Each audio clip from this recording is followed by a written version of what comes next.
talk tonight will basically be plant conservation 101. I'll start by talking about why we care about rare plants, why they're rare in the first place, and then all the things we do to protect them. So, why do we care about rare plants? Um, One reason would be they have utilitarian value. So we have a state endangered cranberry, mountain cranberry, also called lingonberry.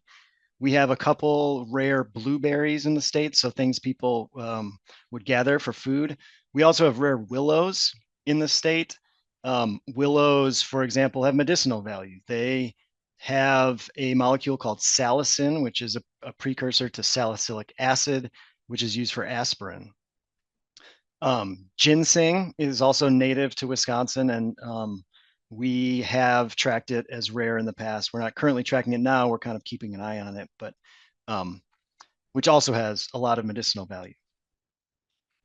Other rare plants are indicators of certain habitat qualities. So this plant here is called American shoregrass. It is this tiny little basal rosette. It's an aquatic plant, and it grows in the shallow, sandy soil or sandy bottoms of these clear water lakes in northern Wisconsin. And these lakes are really low in nutrients. So um, as runoff from adjacent roads or from clear-cut forests loads those lakes with nutrients, taller plants will grow up and they will outcompete the shoregrass, which will disappear. So where we see shoregrass, we can say something about the quality of that lake. Rare plants also have aesthetic value. This is one of our 6 federally threatened plants. So a plant that's not just rare in Wisconsin, but it's rare globally. Um, this is called Eastern Prairie Fringed Orchid. And it's just a stunning plant. You know, it can get to be maybe as tall as waist high. And if you see it as you're hiking around a prairie in July, I mean, it'll stop you in your tracks. It's one of the most beautiful plants that we have. In fact, we have 48 native orchids in Wisconsin, um, which might be more than I think a lot of people realize. It's more than the state of Hawaii has, for example. So, and often, many of them, not all of them, have and are incredibly beautiful. Other rare plants have ecological value. This is another one of our federally threatened plants called pitcher's thistle or dune thistle. It's only found in dunes in the Great Lakes, and not every Great Lake, mostly Michigan, Huron, maybe Erie. And in Wisconsin, so that means it's found mostly or entirely, really, along the eastern coast of the state. But it has a lot of ecological value on the dune. There aren't a lot of other flowering plants on the dune. You know, you think of like dune grass, but there aren't a lot of other flowering plants. And Chicago Botanic Gardens did a study looking at the pollinator interactions of dune thistle and all the other plants on the dune, and found that dune thistle or pitcher's thistle was the most utilized plant by total number of pollinators and by and host had the interaction with the most number of different individual species of pollinators. So it was like a real hub in the dune community. And there's some state pride with rare plants. This is a third one of our federally threatened plants. This is the state endangered Facet's loco weed. It's only found in Wisconsin. So we have maybe 10 populations, mostly in central Wisconsin, but a couple in northwest Wisconsin. And that's the only place in the world this plant is found. So it's what we call endemic to Wisconsin. It's not found in any other state, any other country. It's only found in Wisconsin. And so we have a particular responsibility to protect this thing that only grows here. So why are rare plants rare? Some are historically rare. They've always been rare even before Europeans settled in Wisconsin. This plant was always rare. It grows in moist cliffs in the driftless area. So these cliffs above rivers where, for the most part, where the groundwater is seeping out of the side of the sandstone. The microclimate there is really cold. it's kept moist throughout the growing season, and we don't have a lot of that habitat in Wisconsin. So this thing was never abundant. Other plants were abundant, and their habitat has been significantly reduced. So I think this is something where most of us are familiar with. Prairie milkweed here, or Sullivan's milkweed, is one of our rare milkweeds. We have a number of them, but this plant is only found in like those real rich prairies in southern Wisconsin, mostly southeast Wisconsin. So those like black soil prairies, mesic prairies, what we might call wet mesic prairies. But that habitat was also really rich and desired for agriculture and for development in southeast Wisconsin. And so the vast majority of its potential habitat has been converted. And now it's limited to, yeah, some nice natural areas in southeast Wisconsin, but other than that, it's roadsides, railroad right of ways, those kind of places where this thing can barely hang on, or that escape the plow um, somehow. But otherwise, over 99% of its habitat has been lost. We have some plants that are rare here because they barely get into the state, but they're more common either to the north or to the south or to the east or the west, and they just barely kind of sneak in. They're at the edge of their range in Wisconsin, so they're really common outside of the state, but they're really rare here. So one would be sycamore, a tree that I'm sure we're all familiar with. It's often in a street tree and plantings around cities. It naturally occurs in Wisconsin, but really only in like the southern two tiers of counties, mostly in the southwest or south central part of the state. But we do have naturally occurring sycamore. The other plant there on the right is called meadow beauty. It's a member of a really interesting and unique part of our flora called the Atlantic coastal plain disjuncts. So what does that mean? These are plants that the core of their range is the Atlantic coastal plain. So like from the Gulf of Mexico, but then up the Atlantic coast, Georgia up to New England.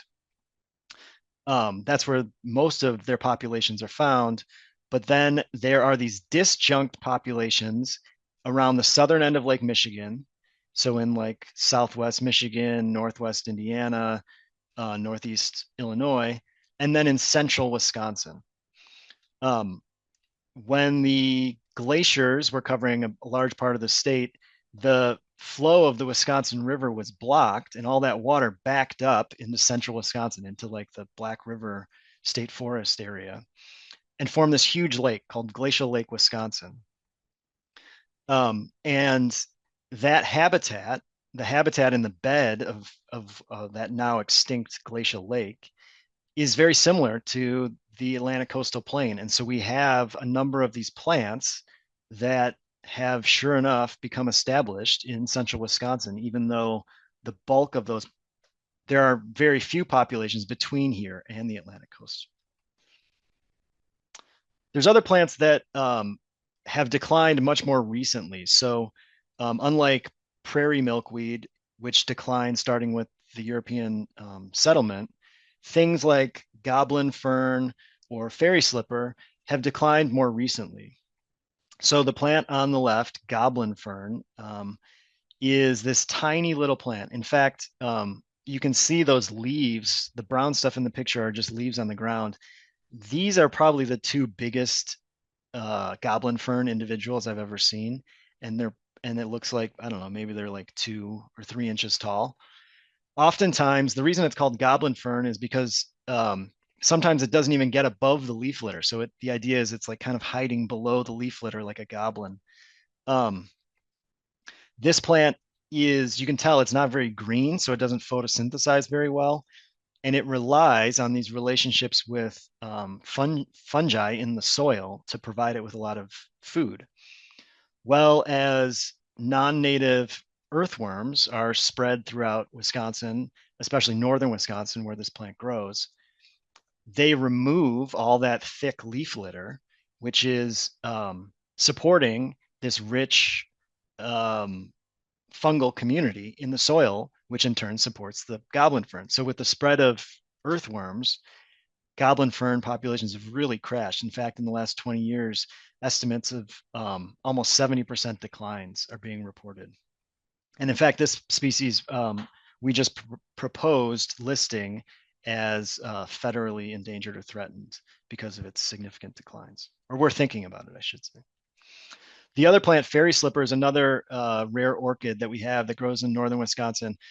We're aware of maybe 40 populations in the state historically. So that's like populations that have ever been known in the state. But right now, there's maybe one or two that are left. We really struggle to find even a single population anymore. Um, we're not exactly sure what's going on. It's probably a combination of factors, including pollinator declines, but also climate change. This is a northern species. And so as temperatures warm, it seems like it's really declining. But those are more recent declines.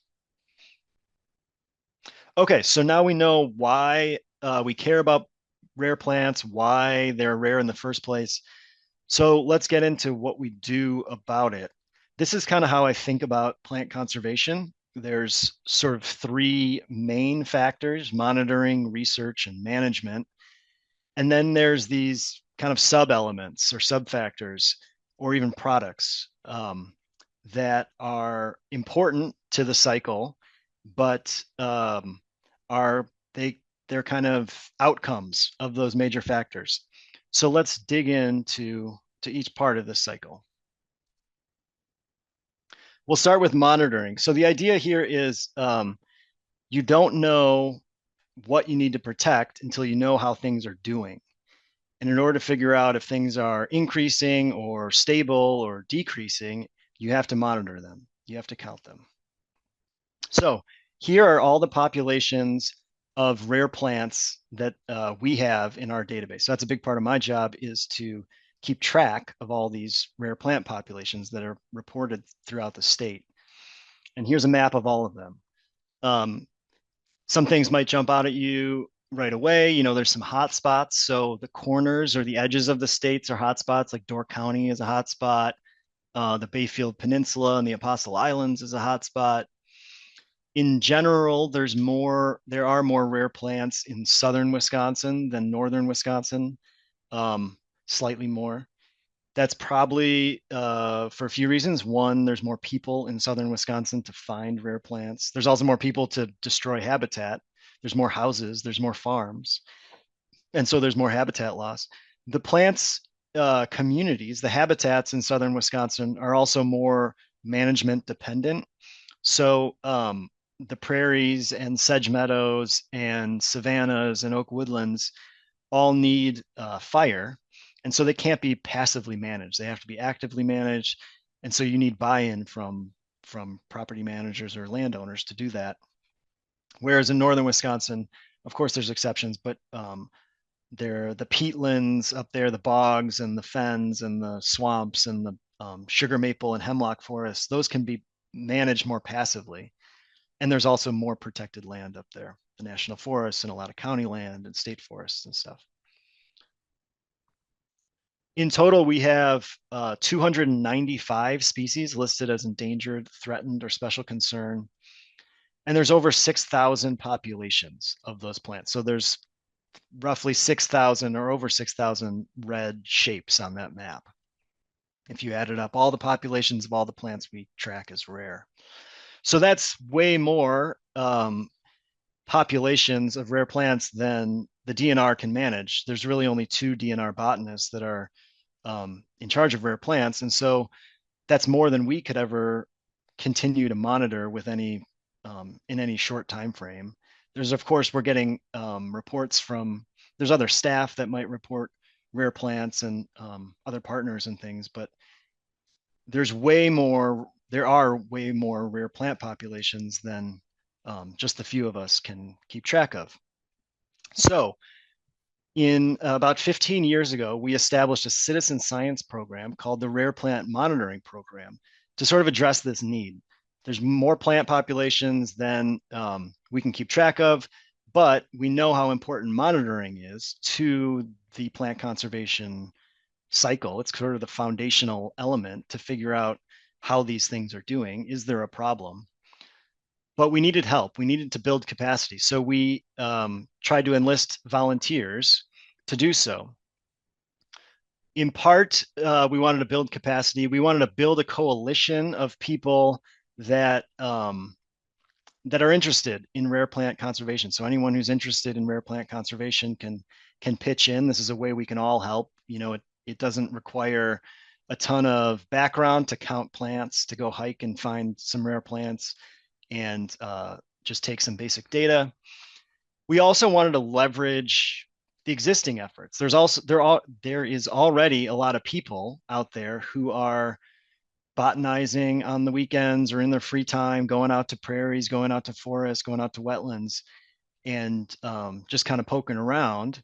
And so we felt like this was a good opportunity to collaborate with those people. If there was someone who was wanted to check out a site that they'd never seen before, you know, hey, I'm going out to Smith Prairie.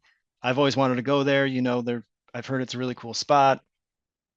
Well, if they let me know that, and they're part of this program, I can say, oh, well, there's a rare plant at Smith Prairie. You know, while you're out there, why don't you check on it, collect some basic data, and it's sort of a win-win. So it's a pretty simple program. This is how it works. A quick overview how the rare plant monitoring program works.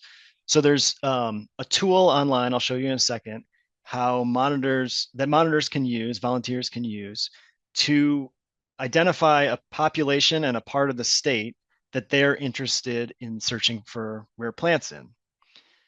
They sort of request that. They send us a request saying, hey, I want to search for that. I see there's a plant in the Cedarburg area. There's a population of forked aster, for example, a state threatened plant in the Cedarburg area. Can you send me that survey assignment?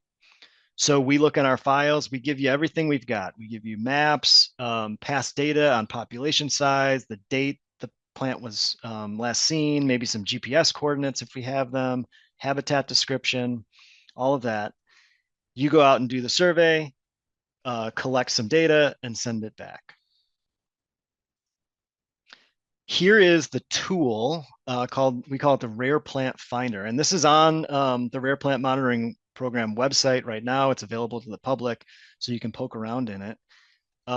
We can share rare species, plants and animals, data to the township level. And that's to the public, to the general public. So we're not talking about trained volunteers here. We're just talking about the general public. We can share location information to the township, which is a 6 mile by 6 mile area. So we can say, here are all the plants known in whatever township. So and that's what this tool does. So it's a map-based tool. You zoom around to wherever you're interested in searching for rare plants. You know, say you want to keep it close to your home in Ozaukee County.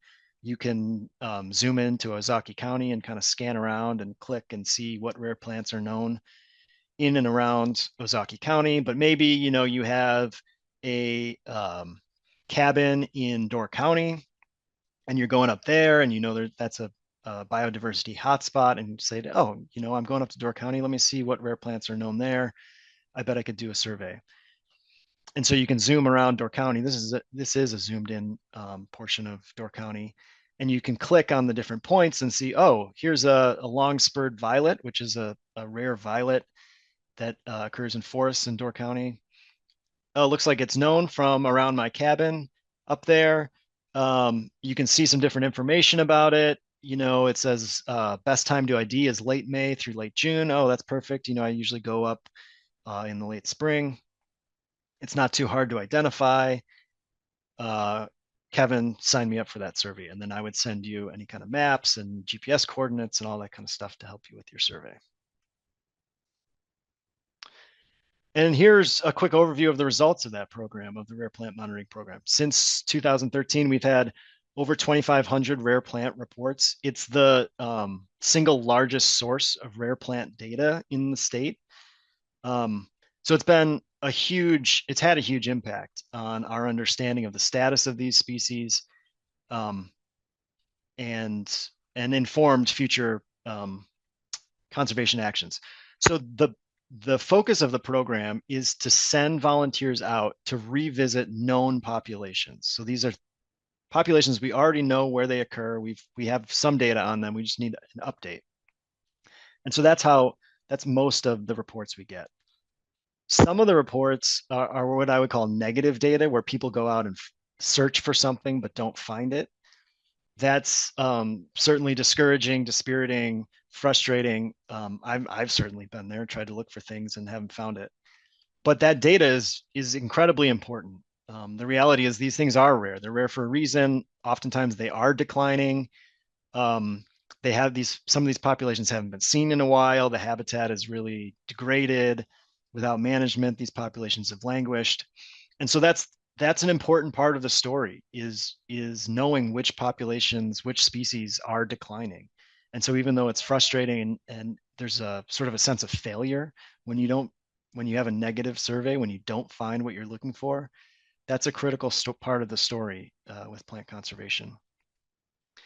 The flip side of that is 20% of our reports are of new populations. So these are populations we didn't know about and that volunteers have found, which is great. Sometimes people go out searching for species A and they find a new population of species B instead.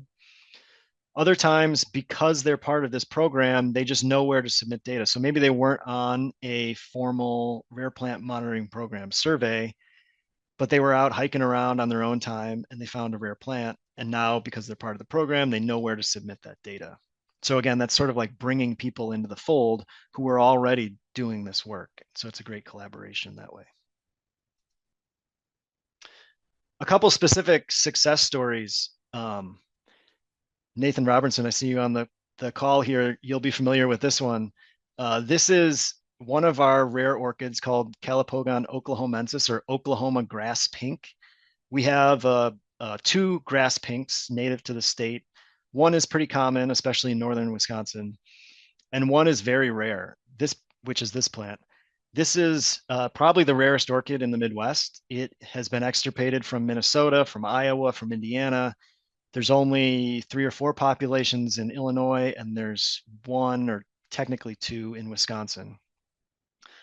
Before 2020, we only had one population of this in Wisconsin, but it was in a arboretum and in a planted prairie. And so it was kind of the equivalent of like the last remaining individual was in a zoo, was sort of what was going on here.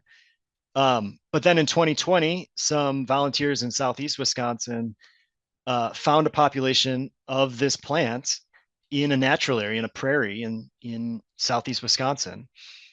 And it was amazing. I mean, it's again one of the rarest plants in the Midwest.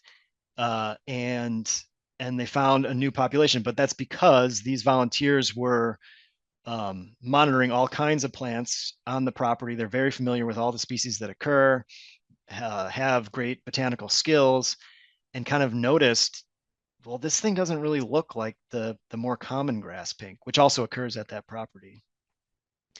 And they sent me some pictures. You know, they said, I think this is Oklahoma grass pink. They sent me some pictures. I said, yeah, I think I agree. I sent it to some experts on the species. They also agreed. And so suddenly, our only really naturally occurring population of this plant in the state was found by Rare Plant Monitoring Program volunteers. Kind of the flip side in terms of charismatic species is clustered sedge. We have a lot of rare sedges in the state, and this is one of them. And it's not much to look at. It's very hard to identify. As you guys can probably imagine, a lot of sedges are hard to identify. Not a lot of people want to tackle them. But we had one volunteer that did. He liked the challenge of keying out sedges, and he started to find this one more and more. And so it became kind of his pet project to find and document as many species of this thing as possible. And over like maybe 5 years, maybe less than that, 2 or 3 years, he documented tens of populations of this plant and single-handedly led to its delisting. So we just updated our list of rare plants this year, and we delisted cluster sedge entirely because of this one volunteer's efforts to document new populations. Okay, so Um, we've talked about why it's important to collect information on population trends. Now let's talk about analyzing that data and putting together some status assessments. So, what does it mean when I say rare? What does that mean? Like to give some context to what a rare plant is. So this is a histogram. So across the x-axis is number of rare plant populations, and on the y-axis is how many species have that number of populations. So you can see the majority, the big by far the biggest bar in this graph is five or fewer populations. And the median here, you can see it kind of, there's a long tail that goes out to a little even over 100. But the median here is 8 populations. So that means like the average rare plant has 8 populations or has 8 populations. So that gives you some kind of context of how rare is rare and what are we talking about here. But you can see that there's that long tail. And so it's clearly a little more complicated than just counting up the number of populations. So there are other factors that are affecting conservation status as well. Here are the main factors that we look at, and I think those first three are pretty obvious probably to a lot of people. Population size is the biggest predictor of a species extinction risk, its likelihood of disappearing, and that I think makes sense. The more individuals there are, the more populations there are, the less likely something is to disappear. We also talked about threats and trends, those increases or decreases, and invasive species and diseases and climate change. So I think all that kind of stuff is probably familiar with a lot of people. But one factor that might not be as familiar that I'll spend some time talking about is the geographic distribution of those populations, the spread around the state. So here are two different rare plants. Woolly milkweed is state threatened. Blue stem goldenrod is state endangered. Um, they both have roughly the same number of populations in the state. There's about 35 to 40 populations of each of these species in the state. But you can see the spread is very different. Woolly milkweed is mostly the central western part of the state, spread really from Kenosha County, though, all the way up to Polk County. So spread throughout a wide part of the southwest half of the state. Whereas blue stem goldenrod, those 38 populations are all clustered in between Racine and Milwaukee County. And so we would say that woolly milkweed is slightly more, in some sense, it's more buffered from any one threat. So a tornado rips through an area, a disease outbreak, a lot of development pressure in one part of the state, woolly milkweed is a little more buffered from any single catastrophic event. Whereas blue stem goldenrod, because all those populations are clustered in one spot, is a little more vulnerable. Well, so we use that information to figure out how rare things are in Wisconsin, but then our data is rolled up into an international database. And so we can start to make some comments about how rare it is, not just in Wisconsin, but globally. So there are things, and here's a map of woolly milkweed. And you can see that woolly milkweed is rare in Wisconsin, rare in Illinois. It's the red color there is critically imperiled. It's rare throughout the range. There's no place that it grows that it's not at least considered vulnerable, if not imperiled or even critically imperiled. So its geographic range is actually pretty limited. It's only found in like the Great Plains and upper Midwest. And in all of those places, it's rare. On the other hand, this is the blue stem goldenrod, the thing that was clustered in southeast Wisconsin, Racine and Milwaukee counties. But you can see outside of Wisconsin, it's actually really common. So instead of oranges and reds, we're seeing blues, which means secure or apparently secure. And all those areas that are brown that say no status rank, it's not ranked there because it's so common that they didn't take the time to assess its rarity. So it's pretty safe to assume that, and you can see that in the map in the upper left, you can see all the counties that it's found in. So The number of populations of each of those species is the same in Wisconsin. Their distribution in the state is different, and then their distribution outside of the state and rarity outside of the state is vastly different. So it's really important for us to be able to roll our data up. What we're seeing in Wisconsin, roll it up into this international database so we can start to kind of make conservation decisions at a national or even international level. Okay, so we've talked about status assessments. Now we've maybe noticed a trend in these plants. We've synthesized, analyzed some data to figure out, is this thing a conservation priority? Is it rare in our state? Is it rare globally? Now we'd want to do some research to figure out, well, what's causing these trends? So I'm going to talk about outplantings or introducing or sometimes reintroducing plants, rare plants to different sites, which might not be thought of as a typical research project, but I guess I would argue that if you're going to do an outplanting, that it's a great opportunity to test some factor of a plant's ecology, its habitat requirements, or its biology, how you get it, what it needs to get propagated, to get established. I've done a number of outplanting, rare plant outplanting projects. Um, and so I won't talk about a lot of them. In fact, if I did, it would just be a series of sad stories because most of them fail, um, which is a lesson I think I had been warned about a number of times before I got into rare plant outplantings, that oftentimes they don't work. These plants are finicky. They have specific habitat requirements, sometimes habitat requirements that we don't understand. Sometimes they're very hard to get propagated. They have different relationships, again, that maybe we don't understand or that are hard to replicate. And so that's why these things are rare in the first place. And that's why it's so important to protect them where they occur. But sometimes it's important to try to get new populations established, maybe augment existing populations. So let's talk first, though, about a project we worked on with prairie bush clover, which again is, I think, maybe the fourth federally threatened plant I've talked about tonight. So this is a plant found mostly in dry prairies in southwest and western Wisconsin. Uh, in its whole global range, it's only found in Illinois, Wisconsin, Minnesota, and Iowa in these dry prairies. Um, and it's a kind of a dainty plant. It might grow up to 3 feet tall, but it's kind of wispy. It's very easy to overlook.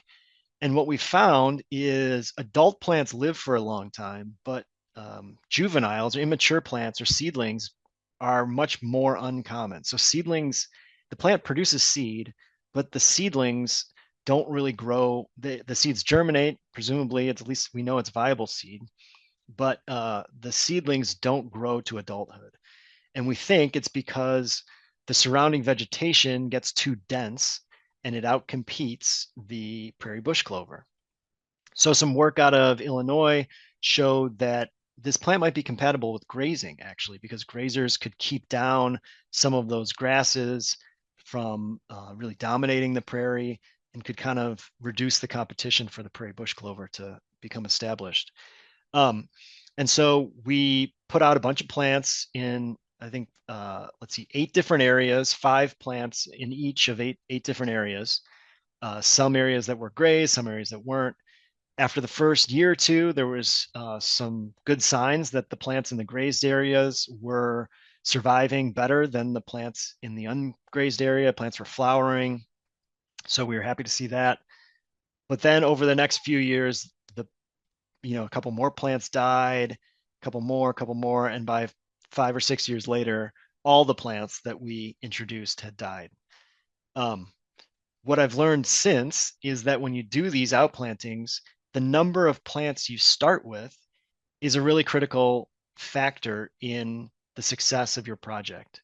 So starting with 50 plants or really even 100 your project has a lot greater chance of success than if you start with these like plots of 5, like I did.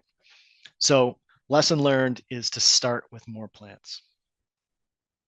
We also have done some conservation, outplanting, seed banking work with rare orchids. So these are 4 rare orchids that we have in Wisconsin. They're all northern species. Um, and we partnered with Chicago Botanic Gardens to collect seed and some root material. First, we just wanted to bank it. Just these things are declining, they're rare. We just want to bank some of the seed to give us options in the future, to sort of support future conservation efforts and before these things disappear.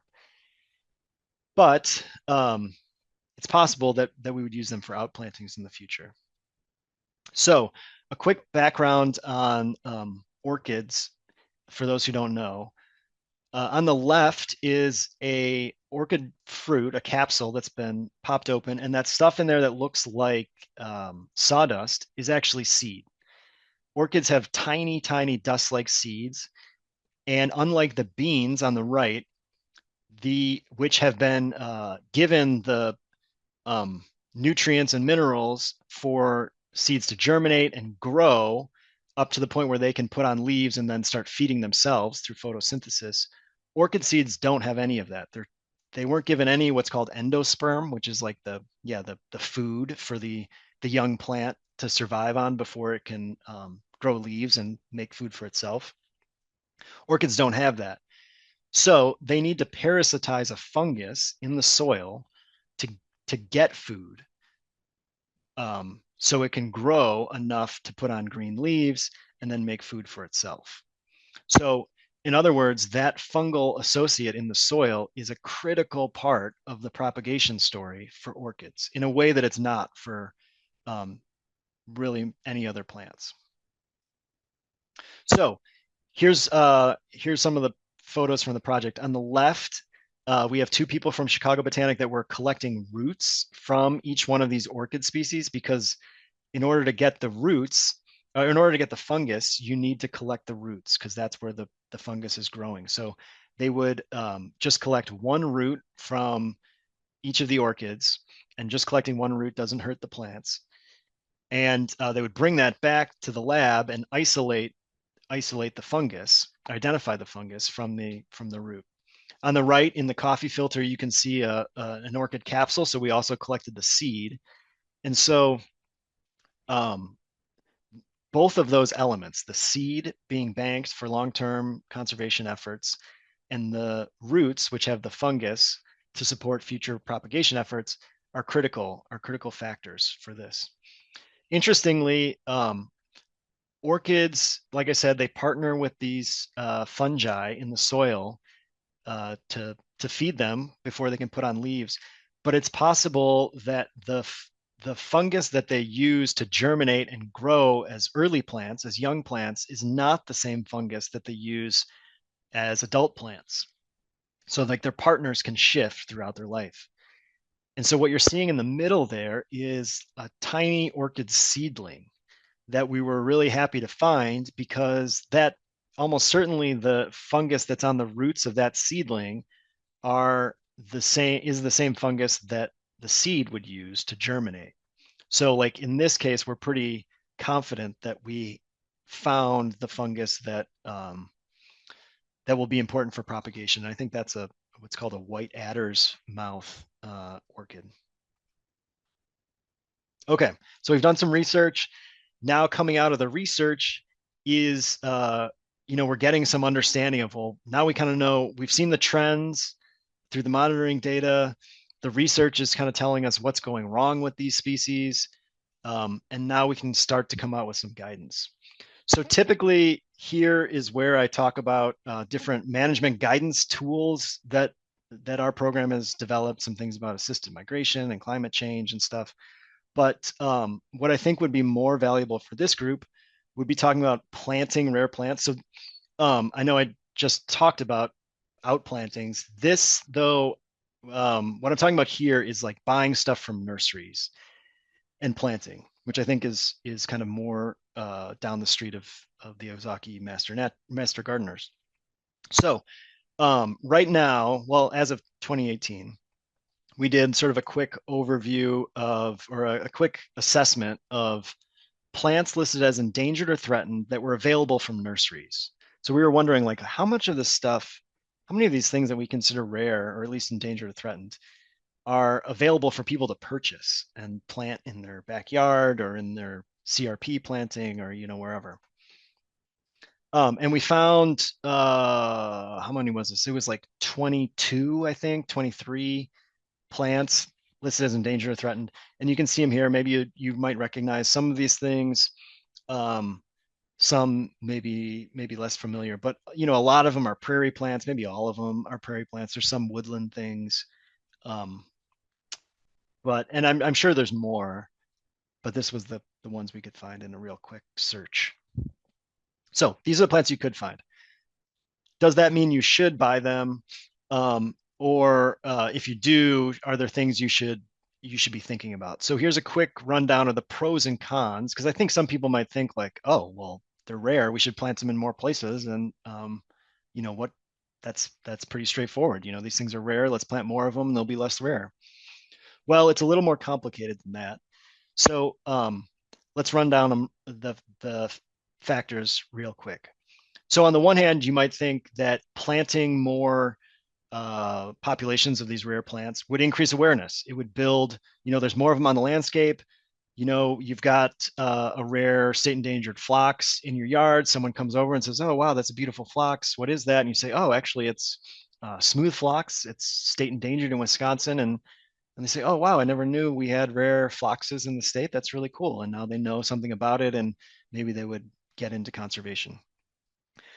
On the other hand, you could argue, or it has been argued, that that would remove the focus from protecting these things where they occur naturally. So in the case of smooth phlox, in the mesic and wet mesic prairies that it naturally occurs in, and the focus on protecting those naturally occurring genotypes, those local genotypes, because you'd say like, oh, well, my neighbor's got it in their yard. We can always just plant another, who cares about that prairie down the road getting plowed over or, brush taking over, because like we can buy this thing at the nursery and we can just plant it in a prairie planting. It's no problem. There's also some genetic concerns. So this sort of balance between inbreeding and outbreeding. So inbreeding would be, a lot of these things are found in small, isolated populations. A lot of these rare plants are found in small, isolated populations. And so they start mating with only the plants that, are surrounding them. And as those populations get smaller and more isolated, those plants that they're mating with are pretty closely related, and you start getting inbreeding depression, which means there's sort of a concentration of all the bad traits in that small population. Seed viability might go down. Plants might not even produce seed because they can't mate with closely related individuals. And so that loss of genetic diversity is a real problem for rare plants. And so planting, buying some plants from Prairie Moon Nursery and sticking them out would improve genetic diversity and would reduce inbreeding depression. So that's a really good thing. On the other hand, is something called outbreeding depression, which means where you introduce new genes into an area, but those genes are poorly adapted to that new setting. And when they mate with the plants that are naturally occurring there, they introduce those poorly adapted genes to the population.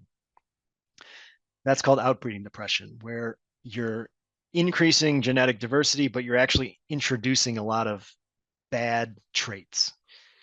And so you could imagine if you have plants that were raised in a nursery for generations and generations, and now you stick them out into a prairie and they start mating with naturally occurring individuals, maybe they don't have the same drought tolerance. Maybe they aren't adapted to the same soil fungi. Maybe they've started using a different fungal partner for establishment.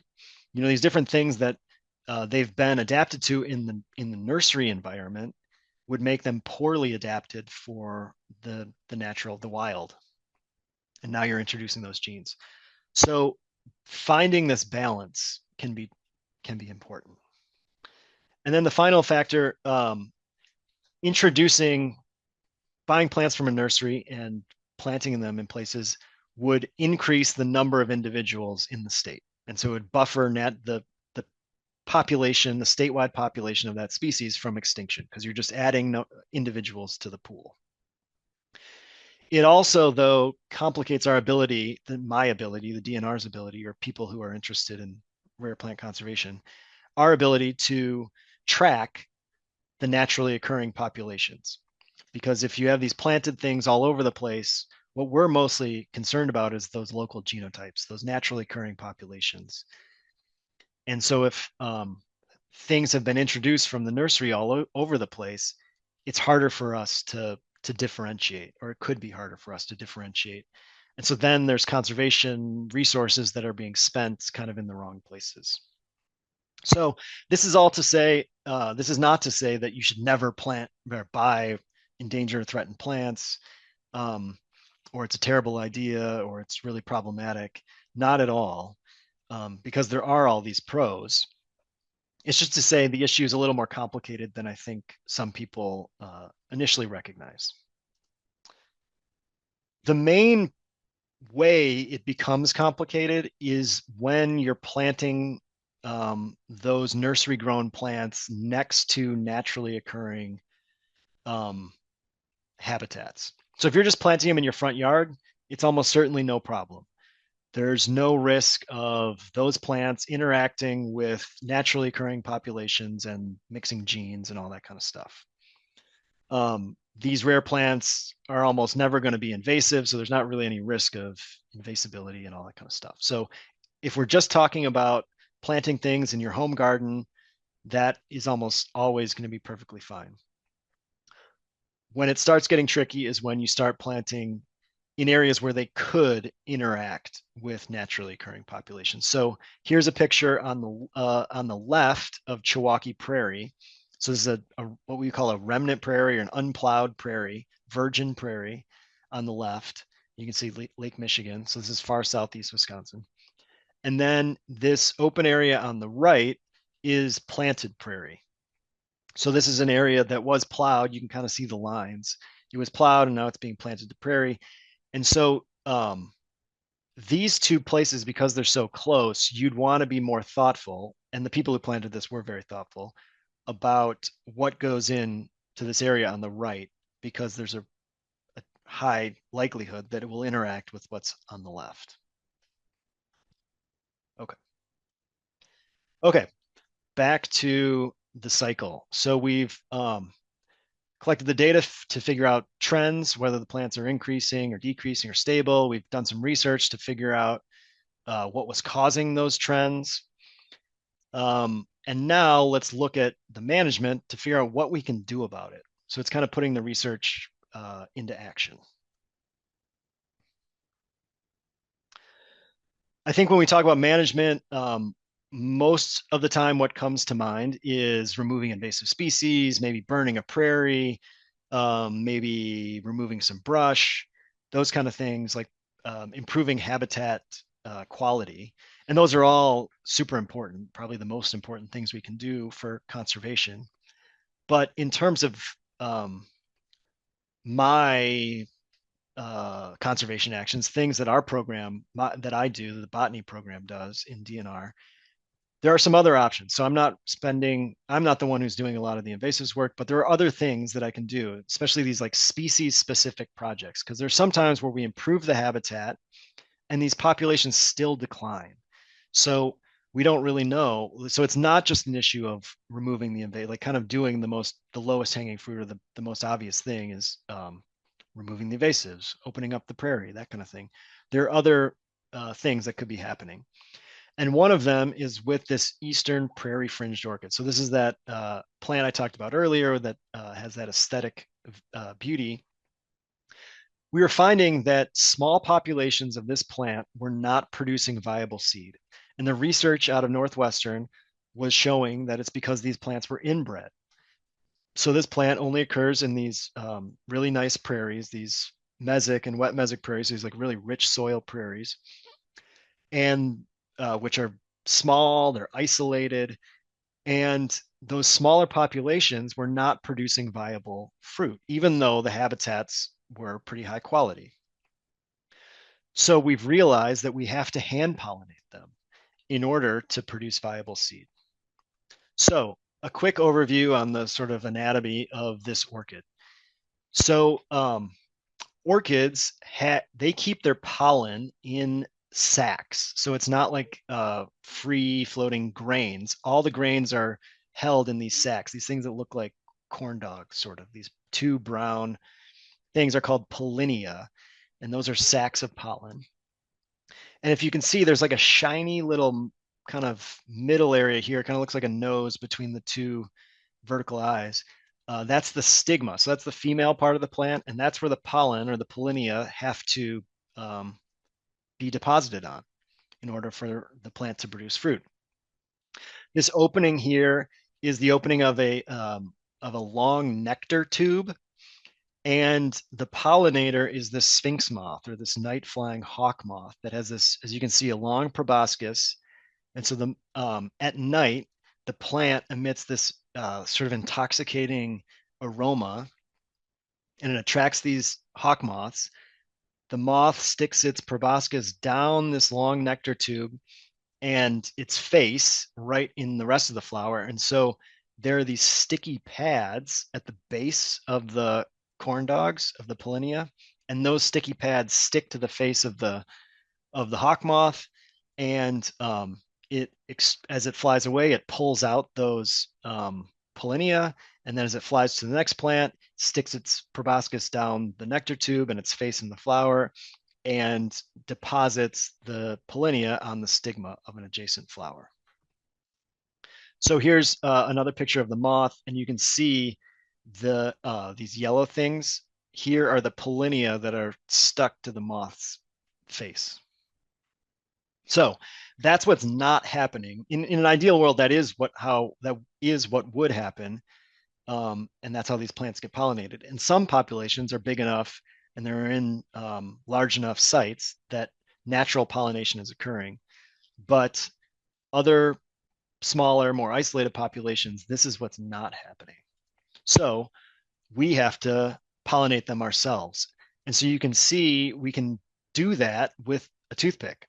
So if you just touch a toothpick to that little sticky pad at the base of the pollinia of the corn dog, the pad will stick to the tip of the toothpick. We can put that, so we collect a bunch of these from different plants at one site, we stick them in a cooler, drive to the next site, and then we deposit we smear those pollinia on the stigma of the orchids at that second site. So here's an ecologist in southeast Wisconsin hand pollinating some orchids. Here's sort of a close up of it. So it's a little bit of like plant surgery, where you extract the pollen from one plant, and then I'm about to stick it on the stigma of a second plant.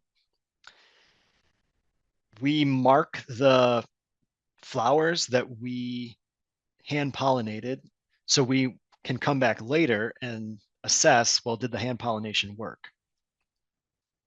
And sure enough, it did. So here is a plant that we revisited in September, and you can see the plants with the twist ties have these fat capsules, and the ones that don't have zip ties are much more shriveled, they're much more narrow.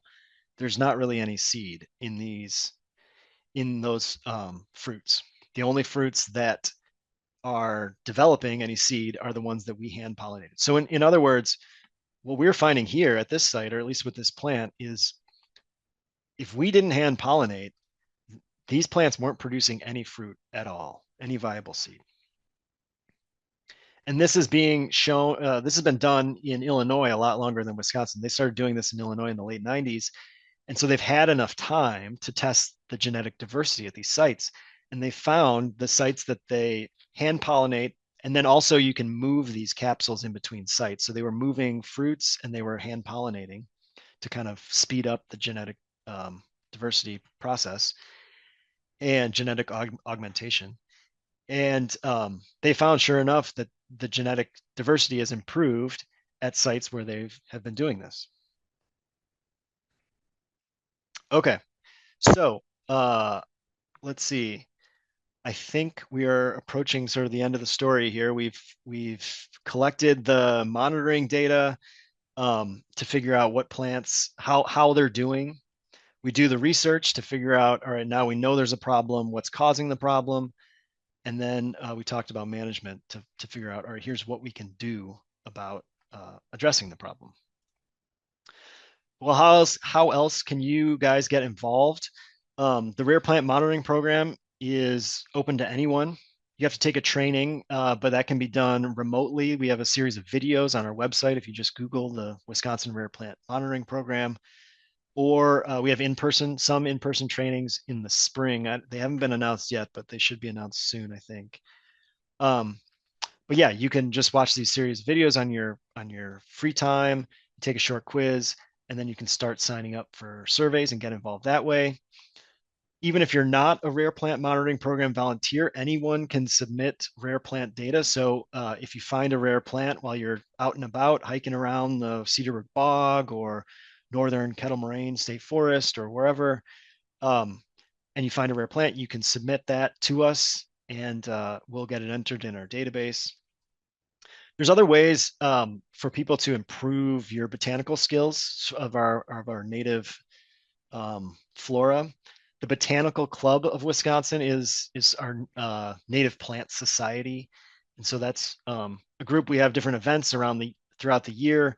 Some are just one day events, where we go out to a natural area and just do like inventories. But it's a good way to meet other botanists and learn your plants from the professionals.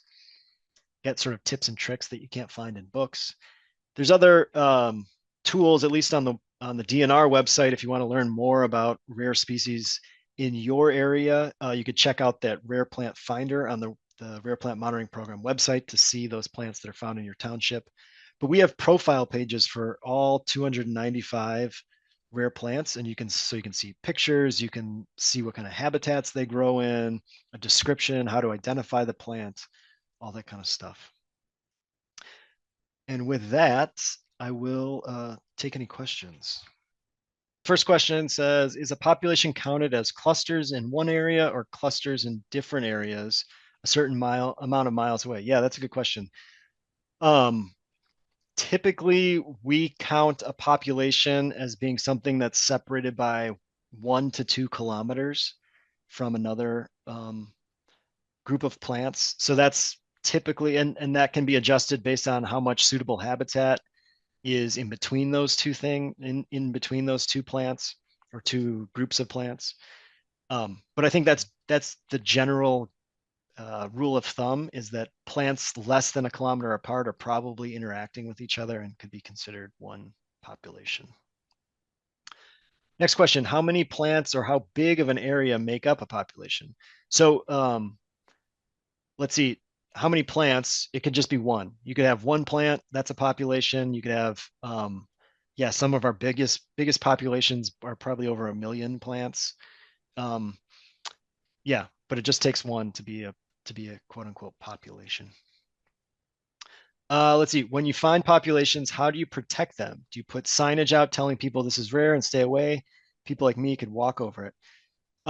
No, we typically don't put, yeah, so this is an interesting question. It's kind of finding that balance between protecting their vulnerability and increasing awareness.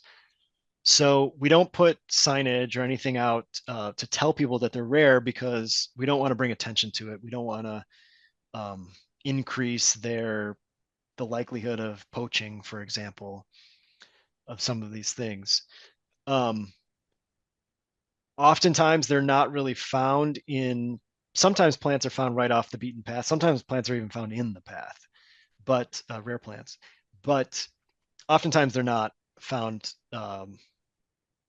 too close, real close to trails. So, and again, it's kind of finding that balance between the risk of trampling and the risk of poaching. And so we typically err on the side of not bringing attention to these things. Where plants seem picky. With climate change, will you need to play Mother Nature and move plants that don't like heat further north, or find a place where they will be happy for a while? Yeah. So one thing I took out of the talk that I normally talk about is something called assisted migration, which is exactly what you're asking about, which is moving plants um, that we don't think are going to be able to keep up with climate change, move them to more suitable habitat somewhere else. So the obvious or the classic example is moving plants further north um, if we think that they are not going to like the warming temperatures. It's a very complicated issue. We have developed some tools that are kind of like decision support tools to work through those questions. The jury is still out, to be honest, on guidance for this kind of thing. Some people say, yeah, we need to start moving stuff further north, um, and that kind of leaves us to decide, make those decisions. Like, well, do we pick plants that are further south to move into southern Wisconsin because they'll be more adapted? Or the traditional guidance is to um, say that plants, species growing locally, are going to be best suited for these local conditions. So if you were doing a prairie planting in, let's say you wanted to get a prairie started in Ozaukee County or in Ozaukee County, you would look to species that are already growing in Ozaukee County because locally adapted things are most likely to succeed. That's the traditional guidance. Well, then there's this sort of, with climate change, there's a fear that, well, that's not, future conditions aren't going to support these species. So we need to grab things from further south. And there's some disagreement on whether that makes sense or not. And so there's no clear answers. Each species is going to be affected differently. For example, a species like prairie fringed orchid that relies on a specific pollinator, well, it really needs that pollinator. And so if you don't have that, so the way that pollinator is impacted is going to impact the likelihood of success of getting prairie fringed orchid established. And there's other examples of like that. So it's a really complicated issue. And I think the best we can say, the best guidance we can give is to get people to think about the really important questions and just be thoughtful about the process instead of giving like a one size fits all guidance. What app should we use to ID possible rare plants? Yeah, this is an interesting question. I don't use a lot of the plant ID apps, so I'm not the best person to talk to, but I know people like Seek. That one, I believe, is associated with iNaturalist. I hear a lot of good things about that. It's a good place to start, anyways. As you can imagine, the plant ID apps are best for the more commonly seen species or the species that can be easily identified with a photo or have already been identified a bunch of times. And so the app can learn on all those photos. For the more difficult to identify species, the apps aren't going to be as good. And there's probably no getting around that. So that's just an inherent difficulty. But I know a lot of people like Seek. Is there an organization that monitors bug or pollinator populations that rare plants need, such as the moth that might go extinct or move? Um, that's a good question. I don't know. There's Bumblebee. There's the Bumblebee Brigade, which some people might be familiar with. That's another DNR led citizen science program focused just on bumblebees, but a lot of plants are pollinated by bumblebees. So that would be one example. I'm I'm not too tied into the pollinator community, so other people might know about other pollinator monitoring programs. But the Bumblebee Brigade, or they call it B3.